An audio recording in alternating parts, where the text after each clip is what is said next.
Bonjour, on continue notre périple en Suisse romande. On va quitter Crissier aujourd'hui pour rejoindre Prébranche et le bord du lac et continuer vers Versoix. Bonjour. Bonjour. On est ici en Terre Sainte, la région entre Nyon et Versoix.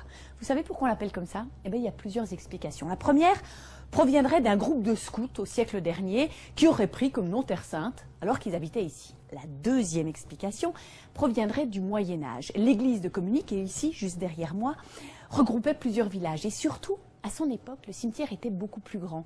Et c'était un lieu saint, un lieu de villégiature, le dernier repos des chrétiens. Bon, il fait chaud, je vais au lac.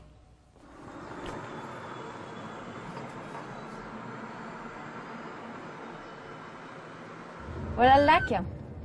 Ah, et le lac est l'éternel problème de l'accès aux rives du lac Léman. Il y a de plus en plus de propriétés dans les cantons de Vaud et de Genève qui ont directement les pieds dans l'eau.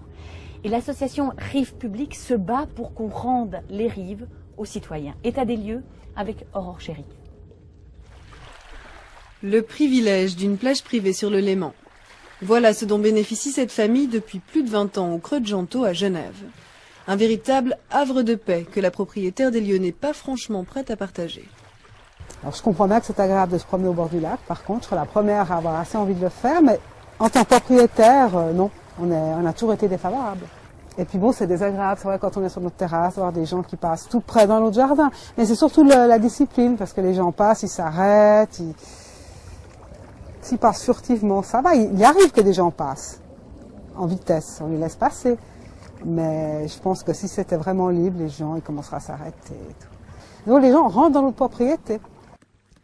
Oui, ou presque. Disons sauf dans les 2 mètres entre l'eau claire du lac et leur propriété justement, où un droit de passage est censé être octroyé au public. Selon une loi fédérale datant de presque un siècle, de 1926, sur tous les fonds riverains du lac Léman, il doit être laissé un chemin, le long de la rive et sur une largeur de 2 mètres. Un marchepied initialement prévu pour les bateaux et les douanes.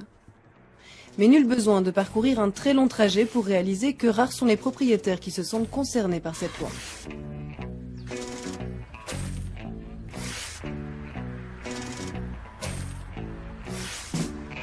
En croisant plusieurs données cantonales genevoises, on s'aperçoit que plus de 70% des rives sont devenues inaccessibles au public, au profit des résidences privées.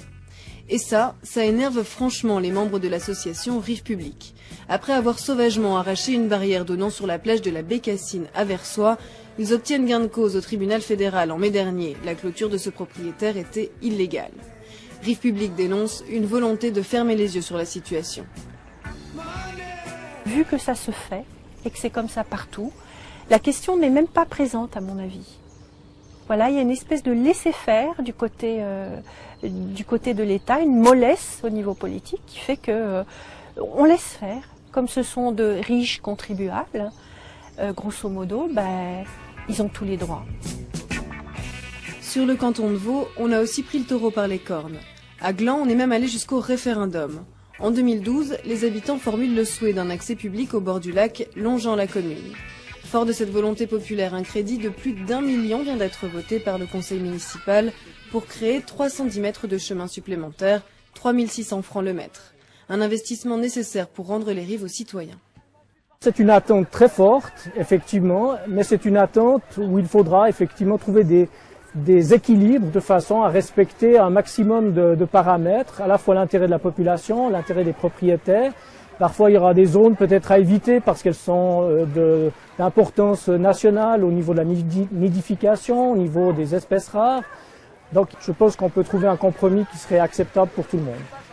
Aujourd'hui, 3 oppositions de propriétaires demeurent pour mener à bien l'entier du projet, comprenant aussi la création de 2 plages supplémentaires. Un pas de géant sur ce dossier, mais le chemin sera, on peut le parier, encore long avant que l'on puisse circuler sur le pourtour du Léman sans se mouiller.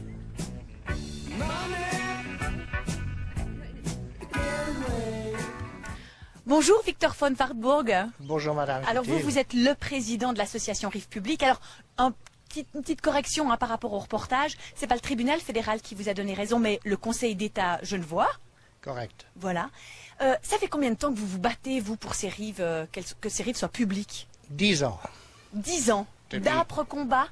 Pardon? D'âpres combats? Oui, c'est un combat très très dur, c'est sans surprise, mais on a l'énergie et on a la persévération nécessaire. Est-ce que vous avez l'impression que les choses avancent? Absolument.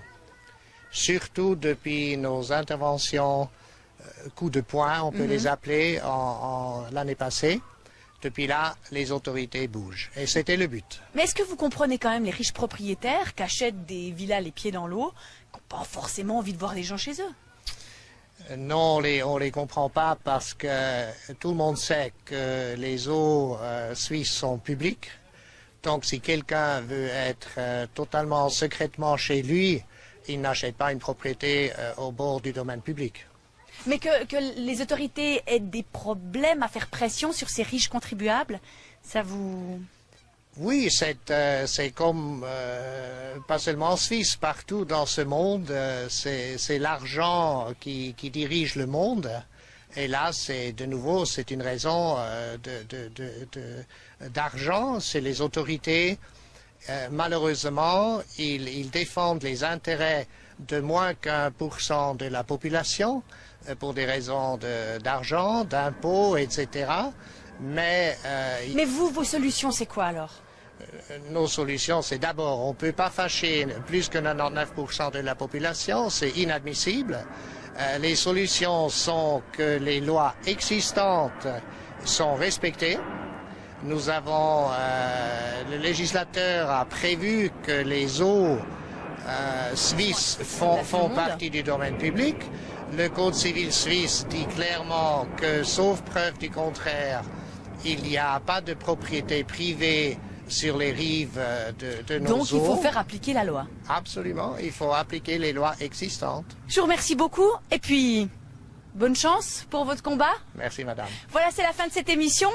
Je me réjouis de vous retrouver demain. On reprend la route demain d'ici, de Versoix, pour aller entrer dans le canton de Genève via Collet-Bossy et Meyrin. Excellente soirée, à demain, au revoir.